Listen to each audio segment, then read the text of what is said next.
Hello दोस्तों, कैसे हैं आप सब। दोस्तों आज मैं 2019 में आई Canadian psychological horror drama movie Devil Inside Me को एक्सप्लेन करने जा रही हूँ, जिसका असली नाम जॉर्जिया असाइलम है। तो दोस्तों मूवी की स्टार्टिंग में हमें एक बीच दिखाया जाता है जो कि घने जंगलों से घिरा हुआ था। स्टार्टिंग में ही हमें कुछ डिस्टर्बिंग सीन दिखाए जाते हैं जो कि ब्लड और फ्लैशेस से भरे होते हैं और एक कटा हुआ पैर। जंगल के अंदर एक रोड भी थी जिसमें पुलिस की कार दिखाई जाती है। तो आगे हम किसी जख्मी इंसान का हाथ देखते हैं और एक लड़की को भी देखते हैं जो कि उस आदमी के पास खड़ी थी और जिसके होंठ सिले हुए थे। और फिर एक गोली चलाने की आवाज आती है और सीन शिफ्ट हो जाता है दूसरी तरफ और वो लड़की निकल जाती है। दोस्तों अब नेक्स्ट सीन में हम हैरिसन को देखते हैं और ये हैरिसन वही आदमी है जिसको हमने स्टार्टिंग में जख्मी पाया था। तो बेसिकली स्टोरी यहाँ पे ये है कि जेड अपने बॉयफ्रेंड टोबी और उसके दोस्तों के साथ एक बीच पर बने प्राइवेट रिजॉर्ट में घूमने के लिए, मस्ती करने के लिए आती है, जहाँ पे उन दोनों की कहासुनी हो जाती है। और काफी लड़ाई के बाद जेड कहती है कि तुमने टोबी मुझे धोखा दिया है और तुम मुझे चीट कर रहे हो। लेकिन टोबी का कहना था कि वो कोई चीट नहीं कर रहा है और तुम्हारा दिमाग खराब है, तुम ऐसी बातें करती हो, जिससे जेड काफी हर्ट हो जाती है। अब सीन चेंज होता है जहाँ पर टोबी और उसके दोस्त एंजॉय कर रहे होते हैं और जेड ये सब नोटिस कर रही होती है और नहाने के लिए चली जाती है। तभी सीन शिफ्ट होता है और हम देखते हैं एक आदमी जख्मी हो गया होता है, उसका एक पैर पूरा कटा हुआ था। अब सीन जेड की तरफ शिफ्ट होता है जो कि नहा रही होती है और उसके इल्यूजन्स आ रहे होते हैं और वो नहा के फ्रेश होके लेटी होती है। तभी ग्रुप में का एक बंदा एम्बुलेंस को कॉल करता है और रिजॉर्ट का पता बताता है।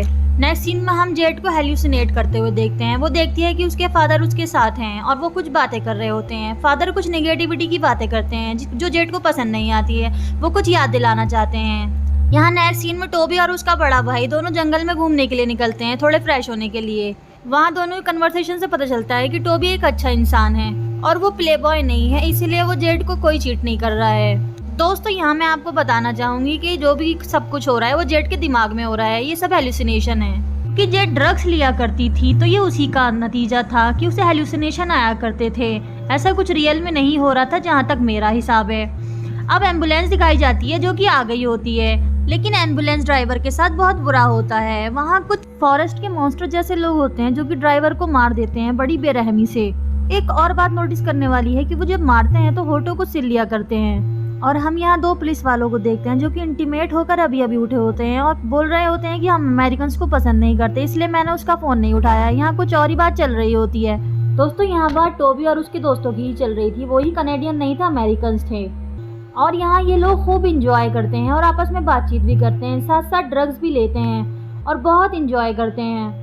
दोस्तों नेक्स्ट सीन में हम एक लड़की तानिया को देखते हैं जो कि टोबी की ही पार्टी में जाने के लिए आ रही थी और उसका साथ उसका बॉयफ्रेंड भी था, जिनमें कुछ कहासुनी हो जाती है और वो लोग नाराज होकर जंगल में इधर उधर चले जाते हैं। दोस्तों ये इसका नाम माइक होता है और ये जंगल में घूम रहा होता है। दूसरी तरफ तानिया रिजॉर्ट के लिए पैदल ही अकेली निकल जाती है और रास्ते में आपको पता है कि ये जंगल के मॉन्स्टर्स भी थे। उन लोगों को ये बात की खबर नहीं थी और वो जाते रहते हैं। जब ये लोग घूम ही रहे होते हैं तो माइक को जंगल में जेड दिखाई देती है और वो जेड को आवाज लगाता है, लेकिन जेड सुनती नहीं है। लेकिन कुछ देर के बाद दोनों में दोस्ती हो जाती है और दोनों साथ साथ चलने लगते हैं। क्योंकि जेड और टोबी का झगड़ा हुआ था तो उसकी वजह से जेड पार्टी छोड़कर वापस आ रही होती है, इसीलिए जंगल में वो माइक से टकराती है।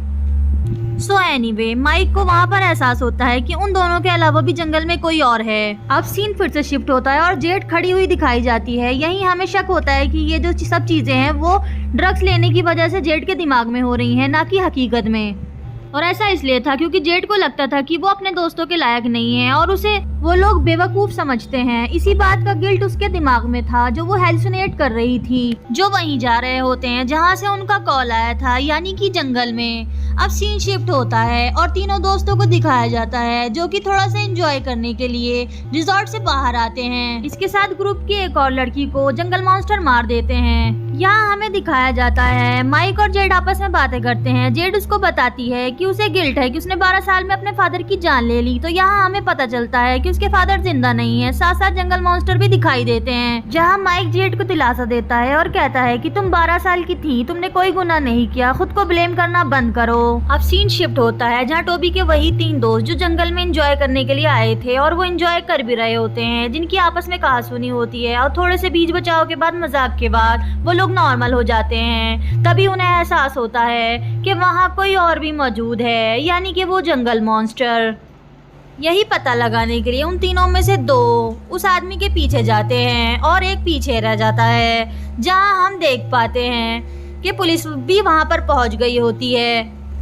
दोस्तों उस लेडी पुलिस को भी वो क्रीचर्स मार देते हैं और वो भी बहुत बेरहमी से।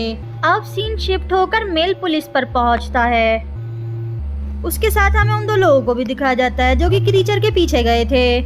एक दोस्त जो पीछे रह जाता है उसको वो क्रीचर मार देता है और जब क्रीचर उस बंदे को मार रहा होता है तो उसको पुलिस देख लेता है, तो वो पुलिस वाले को भी बहुत ही बेरहमी से मार देता है। अब यहाँ सीन कट होकर जेड की तरफ फोकस करता है, जो कि अभी भी बाथटब में ही थी और कुछ सोच रही थी। दोस्तों आपको बता दूं इस मूवी में रिपीटेशन बहुत ज्यादा है सीन्स का, जिसकी वजह से थोड़ा बोर होना बनता है, लेकिन यकीन करें स्टोरी बहुत ही खतरनाक और जानदार है। इसको समझना होता है। दो तरह से ये स्टोरी निकल के आती है। एक तो ये कि या तो ये सब हकीकत था, दूसरा ये कि ये जेड के दिमाग में चल रहा था। हम इन क्रिएचर्स को ये भी कह सकते हैं कि हो सकता है ये जेड के दिमाग के डीमन हो, जैसा कि मूवी का टाइटल है। एनीवे सीन शिफ्ट होता है जहाँ पे एक दोस्त को दिखाया जाता है जो कि इंटीमेट हो रहा होता है लोकल गर्ल के साथ। वहीं पे एक क्रीचर आ जाता है और उसे मार देता है। दूसरी तरफ का सीन दिखाया जाता है जहाँ पे लेडी पुलिस की लाश को वो ठिकाने लगा रहा होता है। फिर से सीन शिफ्ट होकर जेड की तरफ जाता है जो कि अभी भी कुछ ना कुछ हेलुसिनेट कर रही थी। सीन कट होता है और हमें हैरिसन दिखाया जाता है। हैरिसन के साथ साथ वो दोनों भी मर चुके थे, जो कि तीनों मिलकर घूमने के लिए निकले थे, लेकिन हैरिसन जिंदा था और उसे होश आ जाता है और वो डर से चिल्लाता है। हैरिसन को इस कंडीशन में तानिया देख लेती है जो कि वहां ढूंढ रही होती है अपने बॉयफ्रेंड माइक को। सो वो वहां से भागने लगती है।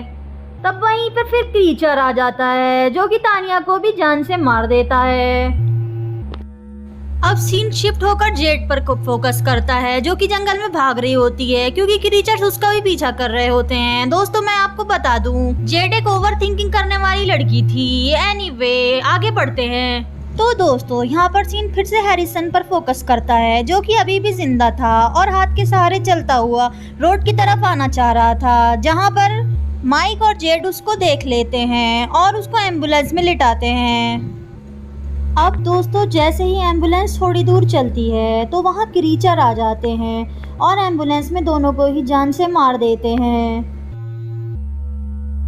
किसी तरह जेड खुद को बचाती है और बचाकर वो बस्ती की तरफ भागती है, लेकिन दोस्तों इसके साथ ही उसके डैड के हेल्यूसिनेशन यहाँ भी ख़त्म नहीं होते हैं। उसको डैड दिखाई देते रहते हैं। वो और ज़्यादा जब घबरा जाती है जब वो इविल जो है वो उसके दोस्त यानी कि माइक को जान से मार देता है। अब उसके डैड दिखाई देते हैं जो कि उससे कह रहे होते हैं कि तुम यहाँ आओ और मुझसे बात करो, लेकिन वो मना कर देती है। वो खुद को बचाने की पूरी कोशिश कर रही होती है। उसके डैड बुरा भला कहते हैं कि तुम गलत हो, तुम नेगेटिव हो, तुम्हारी वजह से मेरी जान गई है, अगर तुम चाहती तो मुझे बचा सकती थी। दोस्तों इन दोनों के कन्वर्सेशन से हमें ये पता चलता है कि उसके डैड को यानी जेड के डैड को उसकी मॉम ने मारा था। वो भी गैराज में बंद कर दिया था और उसके बाद दरवाजा बंद कर दिया था, जिसके कारण सफोकेशन से उसके फादर की डेथ हो गई और जेड कुछ नहीं कर पाई क्योंकि वो समझ नहीं पा रही थी क्या हो रहा था, लेकिन वो खुद को अभी भी ब्लेम कर रही थी। तो उसको ऐसा हेलुसिनेशन आता है कि उसके फादर उसको ब्लेम करते हैं और वो कहते हैं कि तुम्हें मेरी वजह से जान गई है। एनीवे दोस्तों मूवी आगे बढ़ती है और हम देखते हैं कि वो क्रीचर्स अब अंदर आ रहे हैं। जैसे कि जेड के फादर कहते हैं कि जेड तुम कमजोर हो, तुम कुछ नहीं कर सकती, लेकिन जेड अपने फादर से कहती है कि मैं करके दिखाऊंगी। इस पर उसके फादर हंसने लगते हैं क्योंकि फादर कुछ और ही जा रहे होते हैं। असल में इसलिए मैंने कहा कि ये उसके दिमाग में चल रहा था, ना कि सच में हो रहा था।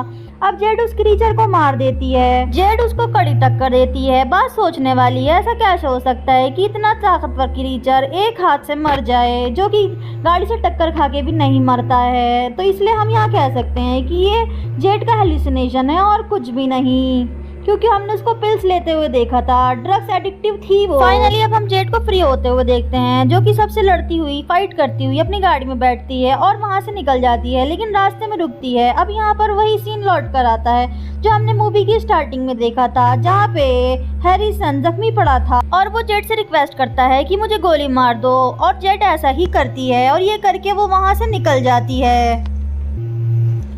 अब हमें दिखाया जाता है कि जेड जा रही होती है, लेकिन वो एक चर्च के सामने रुकती है और उस चर्च को देखने लगती है और थोड़ा सुकून और रिलैक्स लेती है। लेकिन साथ ही दिखाया जाता है कि उसके फादर उसकी गाड़ी के पीछे थे, यानी कि अभी भी उसके अतीत ने उसका पीछा नहीं छोड़ा है। ये स्टोरी हमें ये सबक देती है और यही हमें पता चलता है कि जेड के हेलुसिनेशन थे और जेड के दिमाग में हो रहा था ये जो कुछ भी हो रहा था, ना कि सच में हो रहा था। क्योंकि जेड खुद को फील करती थी कि वो कमजोर है और वो किसी को पसंद नहीं है, और टोबी के दोस्त भी उसको पसंद नहीं करते हैं, वो उनके लायक नहीं है, वो इनके पीछे बैठने लायक नहीं है। इसलिए वो अपने आप से बातें करती रहती है और हेलुसिनेट करती रहती है। वहाँ कोई फादर नहीं थे, वहाँ कोई ऐसा सीन नहीं था, जेड ने अपने दिमाग में बनाया हुआ था। खैर, इसके साथ हमारी मूवी यहाँ पर खत्म होती है। तो दोस्तों, अब आप बताइए कि आपको ये मूवी कैसी लगी और मेरी एक्सप्लेनेशन कैसी लगी। अगर आप लोगों को ये पसंद आती है तो प्लीज़ इसे लाइक सब्सक्राइब करें, क्योंकि ये मेरा स्टार्टिंग है, अभी चैनल शुरू हो रहा है। अगर आपको अच्छा लगता है तो प्लीज़ इसे लाइक करें। Thank you so much, thanks for watching. आगे भी अच्छी वीडियोज़ के लिए बने रहिएगा, मैं आपके लिए लाती रहूँगी। Thank you.